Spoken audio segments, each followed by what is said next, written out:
আমাদের প্রথম কিবলা আল আকসা, আমাদের কলিজার টুকরা, তালাবদ্ধ হয়ে আছে। সেখানে আজারের ধরি প্রতিধ্বনিত হয় না, সিজদারত মুমিনের কপাল আর ধুলোই মাখে না। সেখানে আজ শুধুই নিস্তব্ধতা আর বুলেটের শব্দ। কিন্তু আমাদের হৃদয় কি কোনো কম্পন সৃষ্টি হয়েছে? আমরা কি সত্যিই অনুভব করতে পেরেছি সেই হাহাকার? দুর্ভাগ্য আজ আমাদের।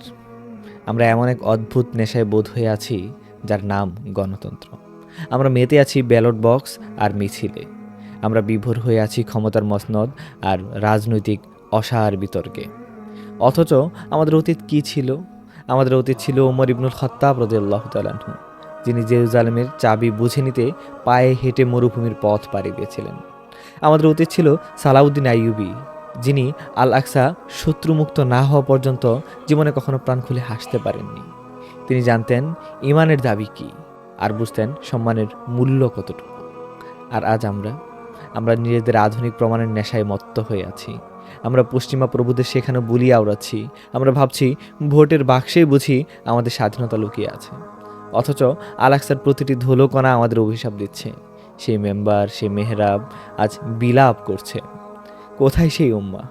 কোথায় সেই তেজস্বী যুবক যার নশ্বর পৃথিবীর মোহ ত্যাগ করে কেবল আল্লাহর সন্তুষ্টি অর্জনে গর্জে ওঠার কথা ছিল?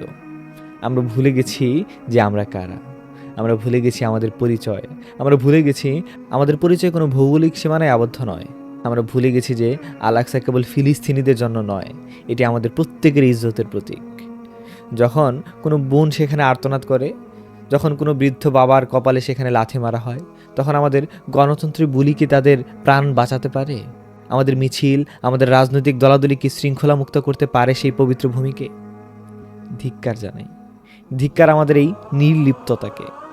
আমরা জৌলুসপূর্ণ ইমারত আর বিলাসী জীবনের মোহে এতটাই অন্ধ হয়ে গেছি যে আমাদের শেকলের ঝনঝনানিকেও আমরা নূপুরের শব্দ ভেবে ভুল করছি। আসলে বন্দী হয়ে আছি আমরা, আল আকসা বন্দী নয়। বন্দী হয়ে আছে আমাদের বিবেক, আমাদের চেতনা আর আমাদের ঈমান। হে মুসলিম উম্মাহ, জেগে ওঠার সময় কি এখনো হয়ে ওঠেনি? যখন কিবলা অবরুদ্ধ থাকে তখন মুমিনের চোখের ঘুম হারাম হয়ে যাওয়ার কথা ছিল, কিন্তু আমরা আজ মুগ্ধ হয়ে আছি ধোকার এই মরিচিকায়। মনে রেখো প্রিয় ভাই, ইতিহাস কাউকে ক্ষমা করে না। একদিন অবশ্যই আমাদের জিজ্ঞাসা করা হবে, যখন আল আকসা কাঁদছিল তখন তোমরা কোথায় ছিলে? তখন কি তোমরা ভোটের লাইনে দাঁড়িয়েছিলে? তখন কি তোমরা মদ মাস্তিতে আনন্দ উল্লাসে মেতেছিলে? নাকি উম্মাহর ব্যথায় তোমরাও কাতরাচ্ছিলে? ফিরে এসো সেই গৌরবের অতীতে, ঝেড়ে ফেলো এই আধুনিক দাসত্বের মোহ। আল আকসা কোনো নিছক ভূখণ্ড নয়, এটি আমাদের ঈমানের মানদণ্ড। যদি আমরা এর জন্য সবর না হই, তবে আগামী প্রজন্ম আমাদের কাপুরুষ হিসেবেই মনে রাখবে। জেগে ওঠো হে সুপ্ত বিবেক। আল আকসার তালা শুধু চাবি দিয়ে খুলবে না, ওটা খুলবে আমাদের ভিতরের ঘুমন্ত ঈমানী শক্তির বিপ্লবে। আর কতকাল এই অবান্তর গণতন্ত্রের নেশায় আমরা বুঁদ হয়ে থাকব। এবার অন্তত হৃদয়ের কান পেতে শোনো, বাইতুল মাকদিস তোমাদেরকে ডাকছে।